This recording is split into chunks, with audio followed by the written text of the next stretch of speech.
Hi, everybody. My name is Jessica Rourse, and thanks very much for joining today. I am with the Indigenous Business Development Services Program and Sage Hill Community Futures. And today we have Procurement Assistance Canada with us. We have Ashley here who's going to be doing a presentation. And thanks very much for joining. And some other people might be joining in. We have about 25 people registered, and I'll just let them in as they join. Oh,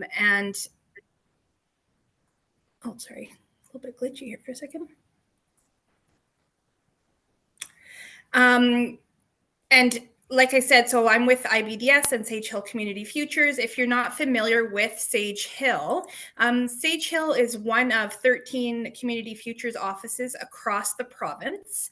And they focus on working with entrepreneurs and as well as economic development initiatives. They are able to loan up to $150,000. They also manage the IBDS contract for the province of Saskatchewan. So that means that the Indigenous Business Development Services Program is managed out of the Sage Hill Community Futures office, and their primary goal is to offer virtual training. So we have a whole year of virtual training initiatives, and we offer them every 2 weeks, except for the summer months. And we're just kind of in the process of creating the upcoming year. So I'll send you the link out to everybody so you can kind of check out what we have coming up until about November. And Ashley, if you wanted to introduce yourself and what you're doing, that would be great. Yeah, you bet. Thank you so much for that, Jessica. So I'll start by sharing my screen just so that I don't get carried away here. Hopefully you guys should be able to see it like that. Is everybody able to see it? Yeah, that's great. That's perfect. Okay. So you'll notice I'm logged in twice. My apologies. I do have audio. As I was explaining to Jessica here, I have some audio issues. So I'm presenting on my laptop and talking to you through my phone. So if at any point you guys can't hear me or there's any issues with that, please feel free to interrupt me. So hello, everybody. Good afternoon. So thank you very much, Jessica. Thanks for putting this together, and thanks Sage Hill Community Futures for organizing today's webinar, as well as thanks everybody on the line for taking time out of your busy schedule just to allow me to bust some myths of what we have, what you might consider with business opportunities in the federal government. So as Jessica mentioned, my name is Ashley Taggart. I'm here today with Procurement Assistance Canada.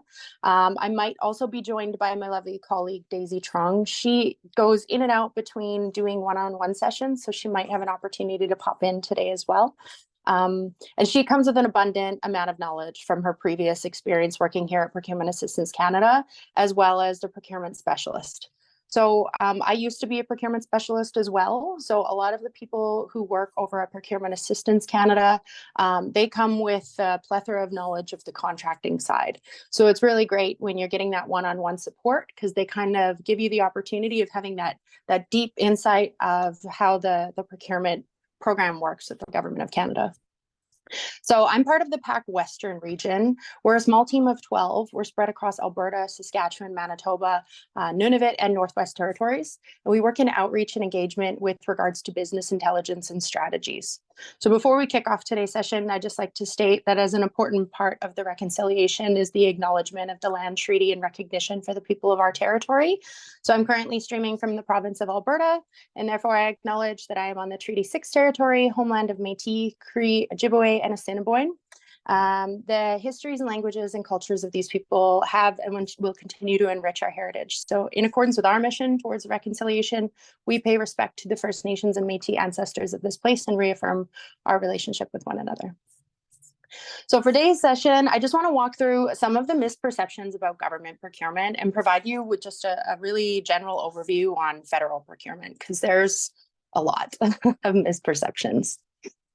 So we'll start by talking about the potential opportunities.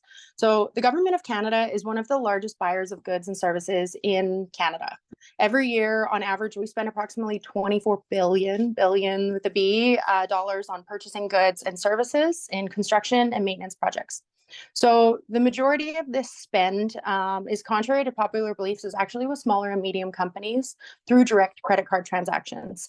And the government of Canada is working really hard to even diversify that even further and really get down to some of those smaller nuanced companies, unbundling, and just trying to figure out how we can make some of our solicitations smaller and more accessible.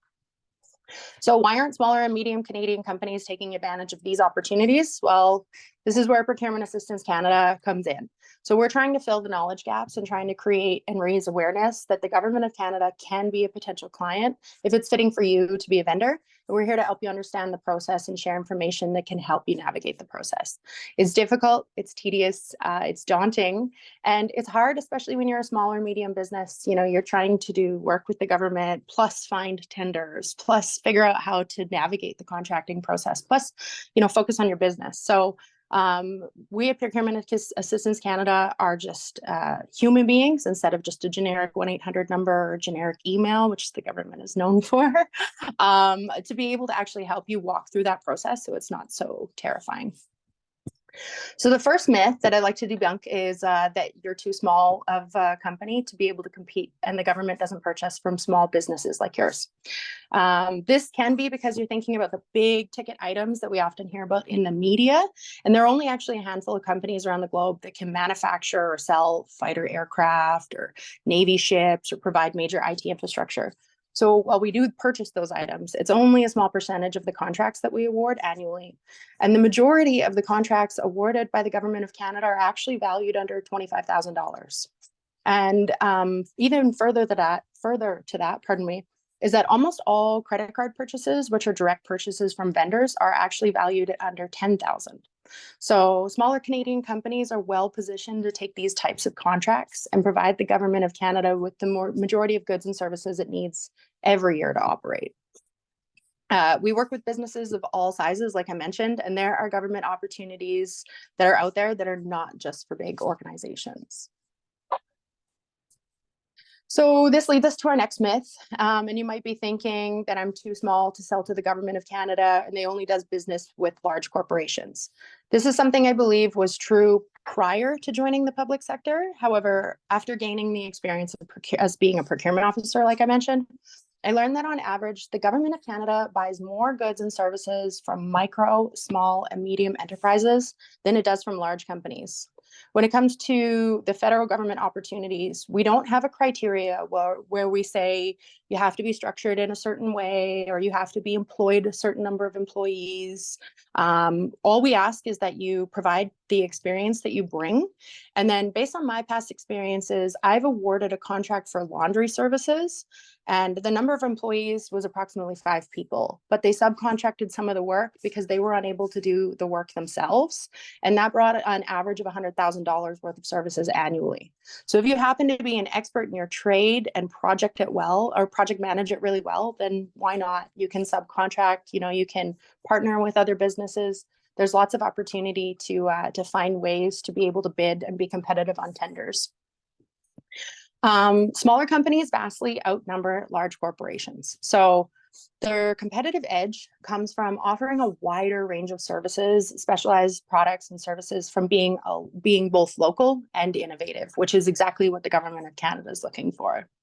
So speaking of being innovative, the federal government has a number of innovation programs as well, like the ones that are offered by Innovation Solutions Canada. There's also one that's offered by the Department of National Defence and the Canadian Armed Forces. And they basically allow startups to sell new products directly to the Government of Canada. So that means as a business, you'd get your first sale with the government, and the government gets to try cool new tech and other innovative products before anybody else. So if you are in that field of being an innovator, absolutely, please feel free to reach out to me and I can connect you with a specialist. There's excellent programs where they provide funding and just additional support to help you get through the startup of your innovation. And that's obviously not for all sectors, but especially when it comes to the Department of National Defence or Innovation Solutions Canada, which is another acronym. The government loves those. It's called ISED. So the next myth would be, so you think that the Government of Canada doesn't buy from companies like yours. So with the government procurement, we actually have three fundamental principles. We must be fair, open, and transparent. So the government has been working to make it easier for all kinds of suppliers to do business with the federal government, including those that have little to no experience with the process. So they've been making procurement a lot easier and faster and more accessible so that they're less burdensome for businesses. That's the biggest complaint that we hear over at Procurement Assistance Canada is, especially when you're a small business, you know, you're a sole proprietor or just you running your business, you don't have time to be able to find all these solicitations and tenders and then figure out how to bid on them, plus do all the work and the books and the marketing. So it's pretty stressful. So that's what we've been trying to do with Procurement Assistance Canada is just alleviate the burden of having to do all of those things on the back end. We've also been experimenting with pilot projects to increase opportunities for businesses that have been run by groups that haven't sold much to the government in the past. So like businesses owned by women or visible minorities or persons with disabilities or social enterprises. And as you know, obviously Indigenous businesses with the government's 5% commitment. So they're also encouraging departments to find ways to increase the value of contracts awarded to Indigenous businesses. And they've been expanding opportunities for green goods and services by making environmentally friendly packaging and friendly purchasing options. So we're trying to ensure that we can be inclusive as we can, obviously, and working towards ensuring that the information can be passed to other groups so that everybody understands that anybody's able to do business and that they're able to demonstrate that we can provide the government has equal opportunities. Sorry, I think I just skipped a page there. I don't know how to go back. Sorry. Okay, this was the one I just on. Sorry, guys. There we go. Okay, so the next myth is that the government doesn't buy what you sell. So we can separate fact from fiction here. What does the government of Canada buy? Of course, they buy military equipment, you know, things like icebreakers and computers and software and office supplies, but that's just the tip of the iceberg. We also buy food, all types of training, exercise equipment, plumbing supplies, golf carts, bicycles, veterinarian and health services, and so much more. Yeah, I mean, myself alone, I actually just recently ended up buying harrows, which is a very strange thing. You don't typically end up imagining that the government is buying harrows and doing much farming. But we've even seen things like moccasin, handmade goods. Yeah, if you can think of it, the government of Canada buys it. The next myth is that it's complicated. Before I joined the public sector, I probably would have agreed with you that the whole process was very complicated. And it's true, there are definitely different rules and policies that we have to follow in the government procurement, especially when it's related to transparency and documenting everything. Just to make sure, like I mentioned, that fair, open, and transparent, we always have to be able to demonstrate that what we're doing as contracting authorities is in the best interest of the Canadians and Canadian dollar. But a lot has changed. So real progress has been made to improve your experience as a supplier and to allow you to encourage to participate. So some of the improvements so far include being able to submit bids electronically for tenders. When I first started working in the public sector, we would only accept paper submissions or faxed proposals. And so obviously that has definitely gone by the wayside. Another issue that we had heard in the past was getting paid faster. So now there's an initiative that all invoices have to be paid within 15 days. And this is a really big one because especially as a small business, you know, you put a ton of capital up front to purchase or create your goods or services, and you're not getting paid for 30 or 60 days, that can really put you into a financial difficulty. So, you know, we got this feedback from a lot of Canadians and smaller businesses. And so now there's an official policy that the government has to follow with that 15-day payment period. There's also some improvements ahead to make it easier and faster for suppliers to do business with the government of Canada. So an example is contract paperwork is being simplified. That is a big one, right? You have a ton of forms, registries, applications, and you have all these hoops to jump through. So they're trying really hard to simplify all of the contracting paperwork. And they're also actively working on improving their new electronic procurement solution platform. So it's all in one place.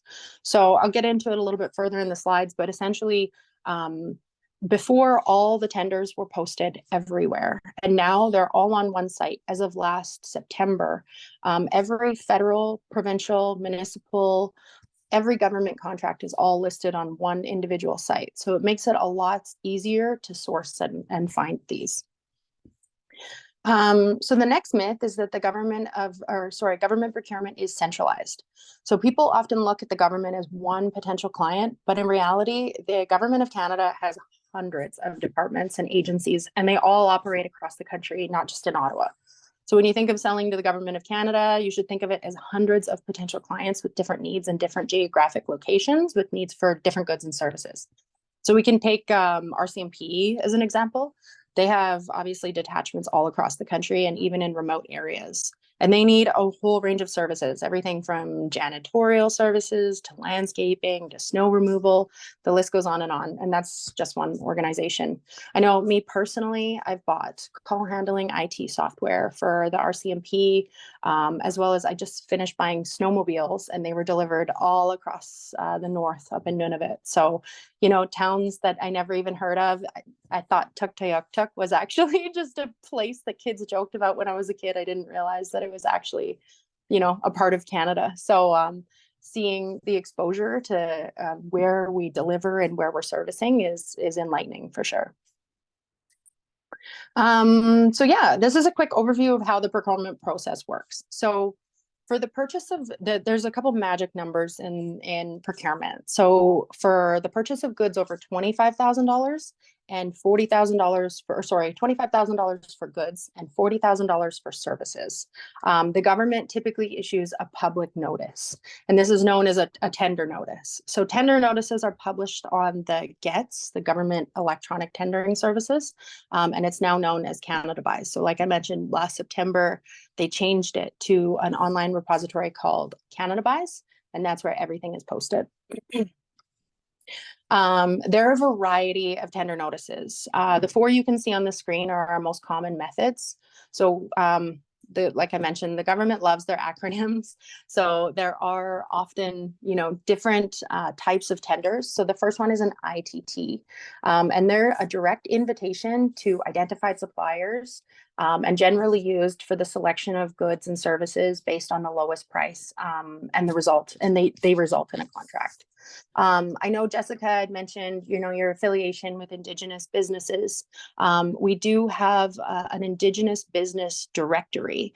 And so if you are at least 51% owned by an Indigenous business, you can register yourself on the Indigenous business directory. And when an ITT goes out, sometimes they will search to see if there's just Indigenous businesses that are capable of being able to do the work first before they go out and do a competitive tender. So it's a really great opportunity if you are an Indigenous business to be able to put your name on that list. And then when things like ITTs come out, they can take a look at you first. The next one, is a request for proposal. We call them RFPs, and these are the most common method that we use for more complex requirements. And this is when we use the selection basis can be used on best value rather than just the price. So we use this method to procure the most cost-effective solution based upon an established evaluation criteria, and then the RFP will eventually end up resulting in a contract. And then the other methods are requests for standing offers or requests for supply arrangements. So both are not contracts. So what they are is they become contracts if a call up or a task authorization is used against them. So for example, I need hardware equipment, and I know that I'm going to need, you know, nails and hammers and screws and everything else, but I don't know how much. So what you can do is you can create a request for standing offer, and you'll have several businesses listed on the standing offer. They'll provide a price in advance to say, okay, yes, I will sell you a hammer at $5. And then every time I need a hammer, I will do a call up or a task authorization against that RFSO or RFSA. So it basically just puts you on the list of being a competitor that only you or whoever else is on that list would be able to be competitive against. Some examples of common standing offers include food, laundry services, toiletries, lawn mowing services, and office supplies. And then the RFSA method is slightly different. So this tendering method is used to generate a source list for where items and goods and services are more volatile. So the average timeline for a simple procurement can range from 80 to 120 days. And by having a source list handy, it really helps speed up our timelines. So an example of this would fall under the RFSA would be things like firewood and oil, things that we know that we're going to be needing, but we can kind of control our inventory and see how long we have before it begins to dwindle. So overall, these formal processes are designed to ensure open, fair, and transparent competition for government contracts. Basically, the government lays all their cards on the table, and by publishing a document that clearly outlines which department has identified a need, what they require, where and when the goods or services will be delivered or performed, and details on how they'll evaluate the proposals to select a winning bidder. Anyone's capable of delivering on the requirement and willing to take time to prepare the bid has a fair shot of winning these contracts. So low dollar value procurements, purchases below those magic numbers, like I mentioned, the $25,000 for goods or $40,000 for services and construction, including all applicable taxes, of course, are considered low dollar value procurements. So unlike larger purchases that are done through the solicitation bids, like I mentioned, posted on that the Government of Canada Buy site, these ones here are done through a solicitation of bids and quotes from potential suppliers using a tendering process. So low dollar value procurements are often direct purchases from vendors. So an example is I used to be a local procurement officer over at the Department of National Defense. And basically, this was before we had a very robust computer system. And, I was good at using Excel. I had a little Rolodex, and I had basically all of the listed suppliers that I knew were in the region, that were close to the base, that we had done services or with. And so whenever I would have something that I needed, say, for example, we had a breakdown on our forklift and I needed a new cylinder of sorts. I don't know. I'm inventing terrible parts. I'm obviously not a mechanic. I would actually call up individuals on the Rolodex that I knew were capable of potentially sourcing me that part. And I would get a quote from them. And then we only needed 3 quotes. And then we would just go with the lowest bidder who was able to get us the parts in the timeline that we were looking for. So it's really great opportunity, and there's ways, if you're ever interested in doing this avenue, if you're not a little bit intimidated by the procurement process of going through the Government Canada Buy site, there's also ways that you can actually find the local procurement officers for each department in your area. And so, yeah, it's a great way to get on the list and, just get your foot in the door of being able to source your services or supplies. Low dollar value procurements can present an opportunity to grow your business by developing business relationships with the Government of Canada through smaller contracts first. So you're not committing to, like a $60,000 contract on your very first procurement with us. Government buyers often use source lists, like I said in my little Rolodex, in their professional networks to find suppliers for low dollar value procurements on a competitive and non-competitive basis. So you can register as a government supplier database, and you can help find buyers with your business that are looking for a specific requirement. So when you do this, you can provide as much information about about your business. You want to let them know that the commodities that you sell and your socioeconomic profile of your business. And this will just help buyers identify you and your business as a potential supplier, and then you can benefit for the procurement initiatives that are aimed at increasing that. So yeah, the next is figuring out if the selling with the government is right for you. So how can you figure out if selling to the government is right for you? You can go to Canada Buys, like I said, and there you'll access the Government Electronic Tendering Service. We call it GETS. And this is the authoritative source for all government tenders. So federal departments and agencies use GETS to advertise their requirements. And there's a number of benefits to using GETS. So one, you do not have to register to search. So if there's time at the end of this, I can quickly show you guys what it looks like. And you do not need to create a profile at all. This is all public information. And you can search by using plain language. So what I like to do is in the search bar, like you'll see right here, there's a search tenders function. I put in keywords. So whatever service that you offer, counseling service, whatever it is that you do, you can just put a single keyword and every single tender that's posted with those keywords will pop up. You can also search by what's called goods and service identification numbers, GSIN codes, or United Nations Standards products codes. I don't really recommend them. I don't know those codes off the top of my head. I can't imagine people who haven't done work with the government of Canada know those codes. So not the most user-friendly way of doing it, but it's an option definitely. And you can also find previous contract notices. So that gives you a really good idea of what buyers have bought in the past, and it can be useful for you as you develop your business strategy.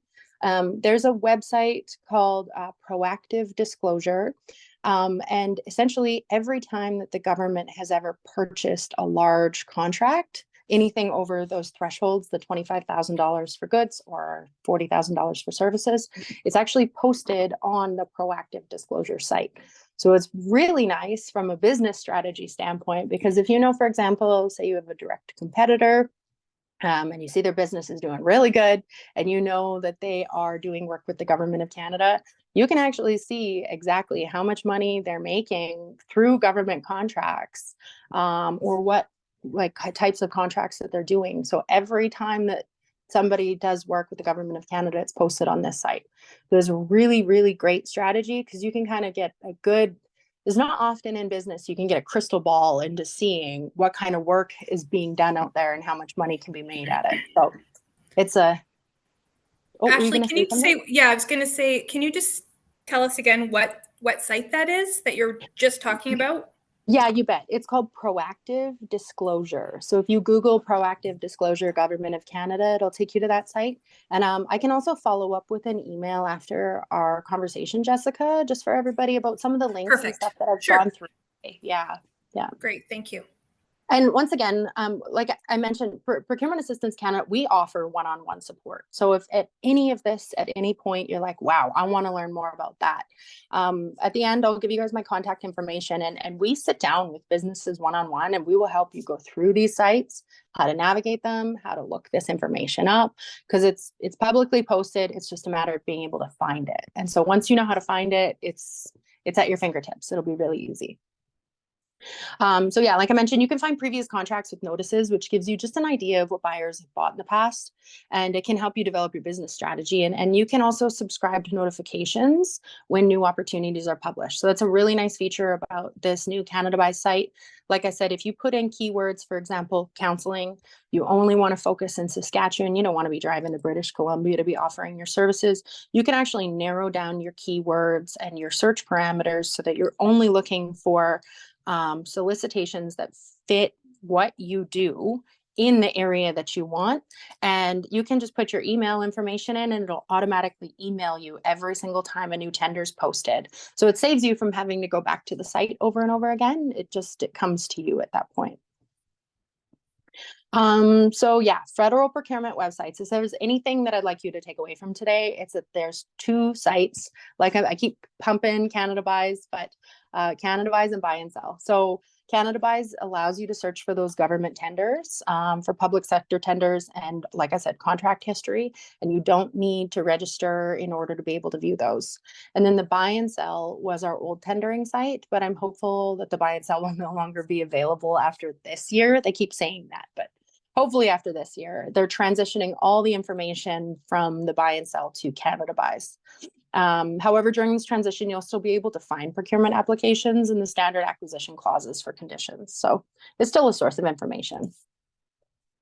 And before we wrap things up, this seminar has been developed today by Procurement Assistance Canada, and we commonly refer to ourselves as PAC. So PAC was created as part of PSPC, that's Public Service Procurement Canada.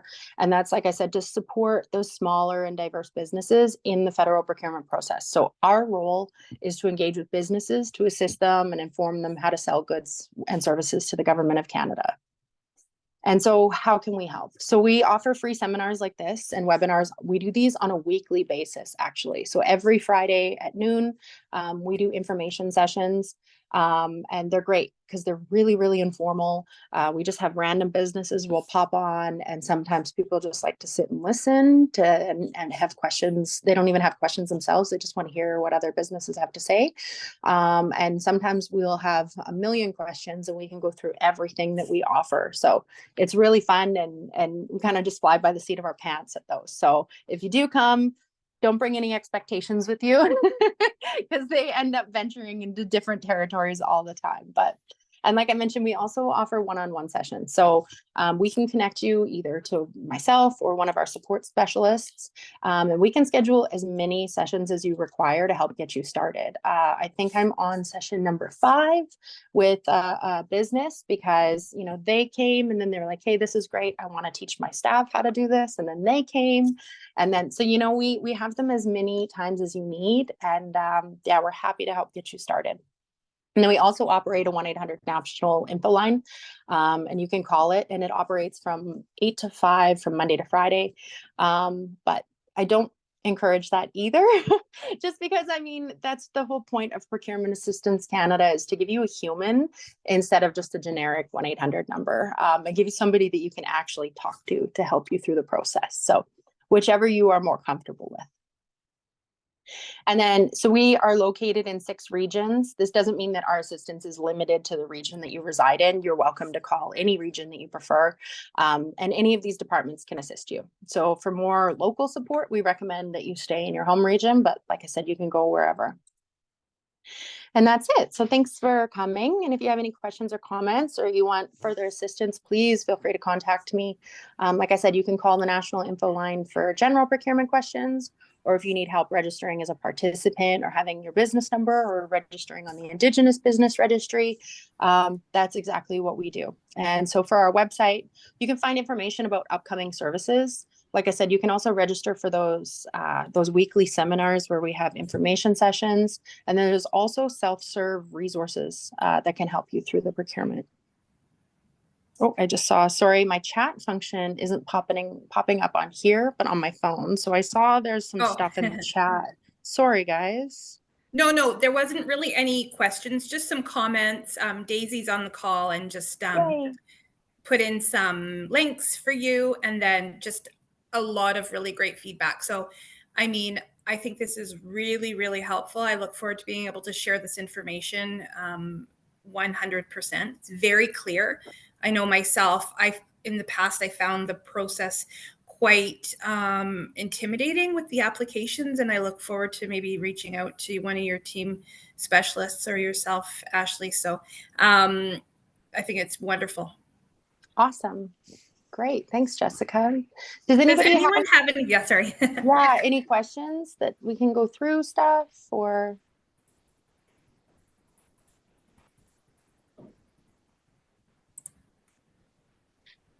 Nothing. I know we had an hour scheduled today. Am I correct, Jessica?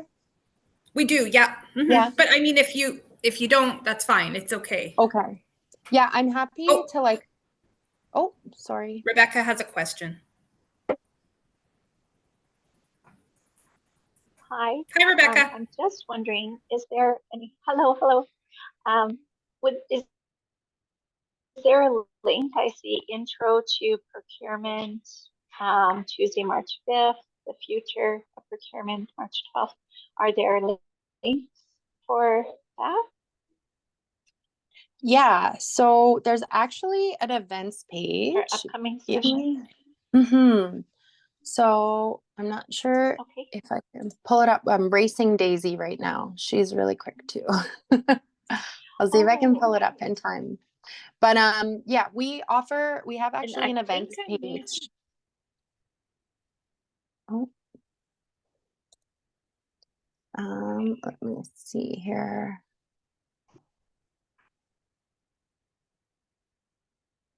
So I will just put this in the chat. Is that the training? No, it's a procurement support for businesses. Sorry, I don't know how to use my chat function right now. My apologies. Just bear with me while I struggle through IT. I can do it on my phone, but for some reason. Okay, I think I found it. Oh, okay. There we go. Here's the chat. Yeah. And I just put it in the chat just in case anybody else wanted to take a look at it. But yes, so this link will take you to, I will pull it up and share it with everybody. So the procurement support for business, this is where we teach you about the federal procurement. It gives you tips and tricks on how to sell to the government of Canada, learning about searching for opportunities. And then here you can see with find an event. And this is our events page. So you're absolutely welcome to register for any of these events. And they're almost all virtual. This one here is, American Sign Language. So we do have supports for like just being able to accommodate additional requests if needed. But yeah, there's all of these different events and webinars that we offer. And some of them are very focused specifically on certain criteria, whereas other ones, like I mentioned, where the Ask Pack are very general and informal, and everybody's welcome to ask questions. So there's a lot of really great opportunities for events on our events page. Great, thank you. Yeah, you bet. Anybody else?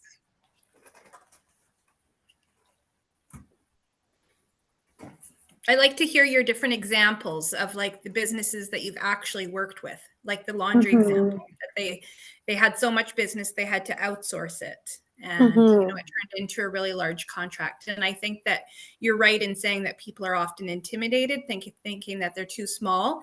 But Canada is there to look out for innovative and diversity and all those things in order to hire in so many diverse ways across the country. So I think it's great. If you can get on, it would be awesome. Yeah, absolutely. Did you want me to go through a couple examples on Canada Buys really quickly and just show everybody? Absolutely. Sure. Yeah, okay. That would be great. Okay, I will. There we go. So this is our main site, like I was saying, and this is really, really great. Here you just search for tenders and you don't need an account to be able to view them. So does anybody feel like sharing their business of what they do on the call? No pressure. So yeah, we'll just say a general one. I think I used counseling already. And I can never spell when I'm talking. So if we're searching, say, for example, for counseling services, so right now it will tell you, sorry, I'm just frozen. Uh-oh, pardon me. I clearly clicked on something. So there's 261 results for the keyword counseling. And this is showing, oh my gosh, I'm sorry, you guys. I don't know what's happening to my computer. It's just glitching out on me. Anyways, so the keyword counseling, obviously we're having counsel, not just counseling. So you might have to like change your search parameters a little bit. But there's an option here for filters. So like I said, if you wanted to specify just looking at a particular province or even just a particular town, you're able to filter down your search results and apply those filters. And so it really just helps narrow down the different tender opportunities that are available out there for you. And then a really nice thing that you can do is you can actually follow this search. So if you click on the follow this search, it'll just ask for your email address and your name. And this is where it'll automatically send you all the tenders that pop up with those search parameters that you've saved.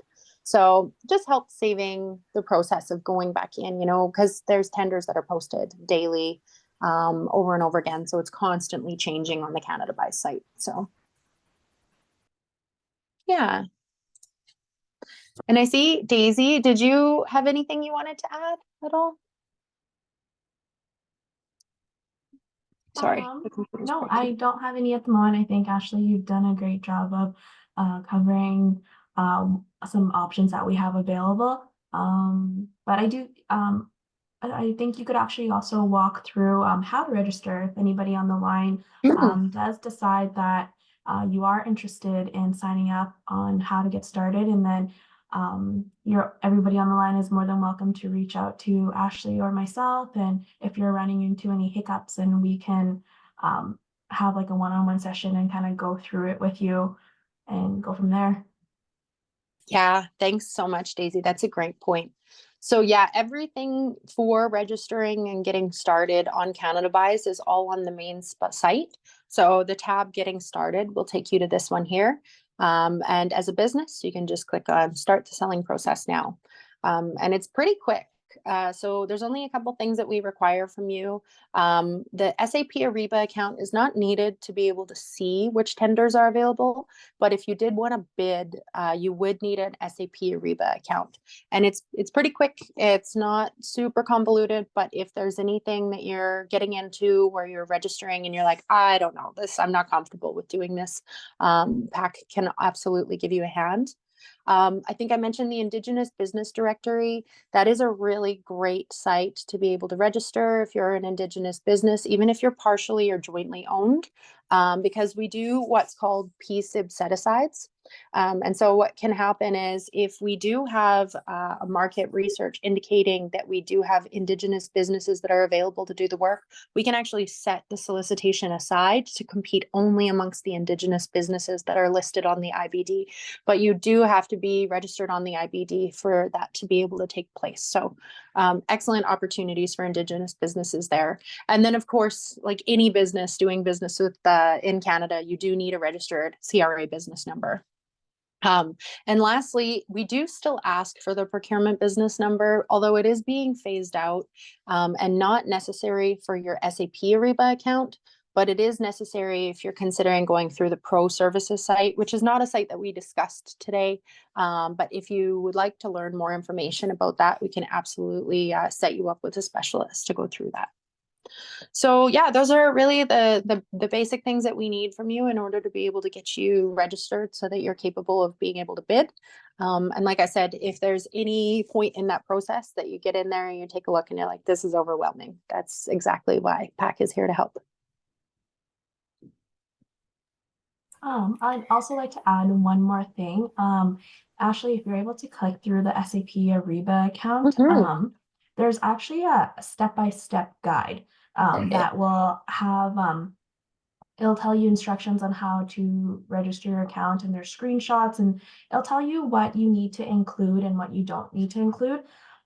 With SAP Ariba, which is the program that we use, you might get a little confused in there because once you start your registration process, there is like a little toolbar and it'll say your profile is only 33% completed. And when it comes to federal opportunities, we actually do not require you to have 100% SAP Ariba profile completion. The reason why it has that little toolbar is just because there's a lot of different industries that use SAP as their tendering site. So they're not just looking for only government opportunities for you.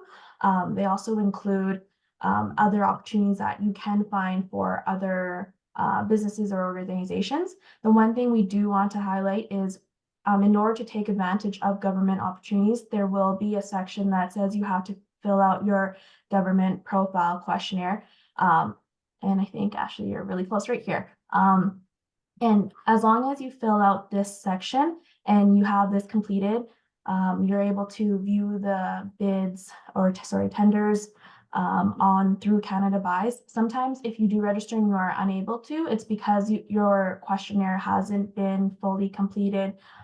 Something you can do if once you've registered for SAP Ariba and you've completed your profile, you could also shoot myself or Ashley a quick email saying we've registered, this is the name we registered with, and Ashley and I are able to go on our end to see what the status of your completion is. And then if we are able to see that you're fully completed, then you shouldn't have any any issues, but if you do, let us know. We'll help you kind of figure out what went wrong and yeah, go from there. Sorry for just jumping in. No, thanks, Daisy. Thanks. Yeah, I was just droning on and on, so it's good to have it breaking up a little bit.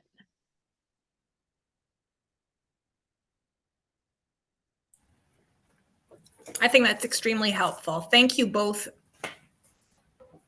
Absolutely. It's nice to have your teammate on to kind of tag team that together. That works very well. Very much so. Yeah, Daisy has been with Procurement Assistance Canada. Actually, she comes with much more experience over on the Procurement Assistance Canada side. So I absolutely love she can jump in and give me all the stuff that I missed during the presentations. Yeah. No, it's great. You've both done very well. Thank you. Thanks. I don't think we have any other questions. So I really appreciate this. I've recorded this. I'm going to send out the recording of the session to everybody who registered and who participated. And if you wanted to just send me an email, well, actually, I have all this. I can just copy all this and include that in the email to everyone, as well as your contact information. Yeah, and I'm happy to follow up, Jessica, with an email, like I said, just with all the links for everything, because I know it's a lot of information coming out with everybody. So I'd be happy to follow up with an email just with all the links and a little description of everything that we discussed today. Sure, that's great. One comment was just what was the Indigenous business link. So once you send that over, I can include that in the email. Yeah, you bet. It's known as the Indigenous Business Directory, and I will make sure that I send over the link, Ashley. Perfect. Thanks again. Okay. Thanks everybody for joining. It was great. Great. Thank you all for your time today. Thank you so much, Jessica, for putting this together. Thanks for Daisy for your support. And yeah, have a great day, guys. You too. Thank you. Okay. Thanks. Bye-bye.